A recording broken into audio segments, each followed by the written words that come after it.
ತಮಿಳುನಾಡು ಪೆಂಗಲ್ ಚಂಡಮಾರುತ ಅಬ್ಬರಕ್ಕೆ ಚೆನ್ನೈ ತತ್ತರ. ಭಾರೀ ಮಳೆ, 2 ಸಾವು. ಪೆಂಗಲ್ ಚಂಡಮಾರುತ ತಮಿಳುನಾಡು ಹಾಗೂ ಪುದುಚೇರಿ ಕರಾವಳಿ ಪ್ರದೇಶದಲ್ಲಿ ಶನಿವಾರ ನವೆಂಬರ್ 30 ರಾತ್ರಿ ಅಪ್ಪಳಿಸಿದ್ದು, ಭಾರೀ ಮಳೆಯಿಂದಾಗಿ ಚೆನ್ನೈನ ಹಲವು ಪ್ರದೇಶಗಳು ಜಲಾವೃತಗೊಂಡಿದೆ. ಅಲ್ಲದೆ ಚೆನ್ನೈನ ವಿಮಾನ ನಿಲ್ದಾಣ ಬಂದ್ ಮಾಡಿರುವುದಾಗಿ ವರದಿ ತಿಳಿಸಿದೆ. ಪೆಂಗಲ್ ಚಂಡಮಾರುತ ಅಬ್ಬರದಲ್ಲಿ 2 ಸಾವನ್ನಪ್ಪಿರುವ ಘಟನೆ ನಡೆದಿದೆ. ಚಂಡಮಾರುತದ ಪರಿಣಾಮ ಭಾರೀ ಮಳೆಯಾಗಿದ್ದು, ಚೆನ್ನೈ ನಗರದ ಹಲವಾರು ಆಸ್ಪತ್ರೆಗಳು ಹಾಗೂ ಮನೆಗಳು ಜಲಾವೃತಗೊಂಡಿದೆ. ಇನ್ನು ಚಂಡಮಾರುತದಿಂದಾಗಿ ಶಾಲಾ ಕಾಲೇಜುಗಳಿಗೆ ರಜೆ ಘೋಷಿಸಲಾಗಿತ್ತು.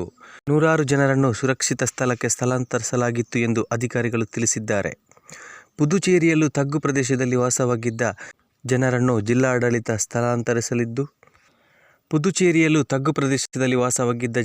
ಜಿಲ್ಲಾಡಳಿತ ಸ್ಥಳಾಂತರಿಸಿದ್ದು, ಜನರಿಗೆ SMS ಮೂಲಕ ಸೂಚನೆ ನೀಡಲಾಗಿತ್ತು ಎಂದು ವರದಿ ವಿವರಿಸಿದೆ. ಹವಾಮಾನ ವೈಪರೀತ್ಯದಿಂದಾಗಿ ಹಲವು ವಿಮಾನ ಸಂಚಾರ ರದ್ದುಗೊಂಡಿದ್ದು, ಭಾನುವಾರ 4 ಗಂಟೆಯವರೆಗೆ ವಿಮಾನ ಸಂಚಾರ ಬಂದ್ ವಿಮಾನ ನಿಲ್ದಾಣ ಬಂದ್ ಆಗಿರಲಿದೆ ಎಂದು ಅಧಿಕಾರಿಗಳು ತಿಳಿಸಿದ್ದಾರೆ.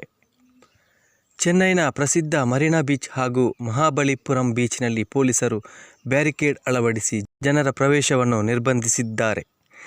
ಚೆನ್ನೈಯಿಂದ ತಿರುಪತಿಗೆ ತೆರಳಬೇಕಿದ್ದ 20 ವಿಮಾನ ಸಂಚಾರವನ್ನು ರದ್ದುಗೊಳಿಸಲಾಗಿದೆ.